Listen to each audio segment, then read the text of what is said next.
കൊല്ലുമെന്ന് ഭീഷണിപ്പെടുത്തുന്നതൊക്കെ ഏറ്റവും വലിയ ശരിയാണ്. ഗർഭിണിയായ സ്ത്രീയെ കൊല്ലുമെന്ന് ഭീഷണിപ്പെടുത്തിയാൽ അതൊരു ഒരു ഒരു ക്രിമിനൽ ആക്ടിവിറ്റി തന്നെയാണ്. പക്ഷേ ഞാൻ കഴിഞ്ഞ തവണയും ഞാൻ പറഞ്ഞിരുന്നു, രാഹുൽ മാങ്കൂട്ടം ആ സ്ത്രീയോട്, തന്നെ വിളിച്ച ആ പെൺകുട്ടിയോട്, താൻ ഗർഭിണിയാണ് എന്ന് പറഞ്ഞ് വിളിച്ച ആ പെൺകുട്ടിയോട് രാഹുൽ മാങ്കൂട്ടം നിന്നെ ഞാൻ കൊല്ലുമെന്നല്ല പറഞ്ഞത്. ഈ പെൺകുട്ടി കൃത്യമായി ആ ഡയലോഗ് ഞാൻ വീണ്ടും ഇന്നലെ രാത്രി വീണ്ടും ഒരിക്കൽ കൂടി ആ ഇവരുടെ തമ്മിലുള്ള സംഭാഷണം കേട്ടിട്ടോ, നിങ്ങൾ ഒരിക്കൽ കൂടി കേൾക്കണത്.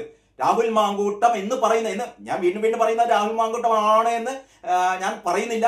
ആ പുരുഷൻ, ഒരു ആണും ഒരു പെണ്ണും തമ്മിലുള്ള സംഭാഷണം. അപ്പോഴാണല്ലോ ഈ പെണ്ണ് പറയുന്നത് ഞാൻ ഗർഭിണിയാണ് എന്ന് പറയുമ്പോൾ ഈ ആണ് അങ്ങേപ്പുറത്തുനിന്ന് എന്ന് പറഞ്ഞാൽ രാഹുൽ മാങ്കൂട്ടം ആണെന്ന് നിങ്ങളൊന്ന് അസ്യൂം ചെയ്തോളൂ. അങ്ങനെയാണെങ്കിൽ തന്നെ ഈ സംഭാഷണത്തില് രാഹുൽ മാങ്കൂട്ടം എന്ന് പറയുന്ന ആ വ്യക്തി വളരെ വളരെ എന്താ പറയാ, പേടിച്ച് വിറച്ചിട്ട് എനിക്ക് തല പെരുക്കുന്നു, എന്റെ തല പൊട്ടിപ്പോകാൻ തോന്നുന്നു, എനിക്ക് നിന്നൊന്ന് വന്ന് കാണണം, ആ രീതിയിലൊക്കെ തകർന്നു പോയൊരവസ്ഥയിലാണ് രാഹുൽ മാങ്കൂട്ടം. ഈ ഗർഭിണിയായ പെൺകുട്ടി ഭയങ്കര തന്റെ ഇടത്തോടെ രാഹുലിനെ ആക്രമിക്കുകയാണ്. ആ രീതിയിലാണ് ഇവളുടെ സംഭാഷണം എന്ന് പറഞ്ഞാൽ, ഈ സംഭാഷണം നിങ്ങൾ 2 പ്രാവശ്യം കേട്ടാൽ നിങ്ങൾക്ക് കൃത്യമായി മനസ്സിലാകും ഈ പെൺകുട്ടി വളരെ കൃത്യമായി രാഹുലിനെ ട്രാപ്പ് ചെയ്യാണ് എന്ന് പറഞ്ഞാൽ. ഇവിടെ കഴിഞ്ഞ ദിവസം ചർച്ചയിൽ ആരും പറയുന്നു, ഈ ഡയലോഗ് കേട്ടാൽ വിചാരിക്കും, ഈ സംഭാഷണം കേട്ടാൽ വിചാരിക്കും ഗർഭം രാഹുലിനാണ് ഗർഭം എന്ന് വിചാരിക്കും. കാരണം അതിലാകെ ബേജാറായത് രാഹുലാണ്. ഈ പെൺകുട്ടിക്ക് ഒരു ബേജാറുമില്ല.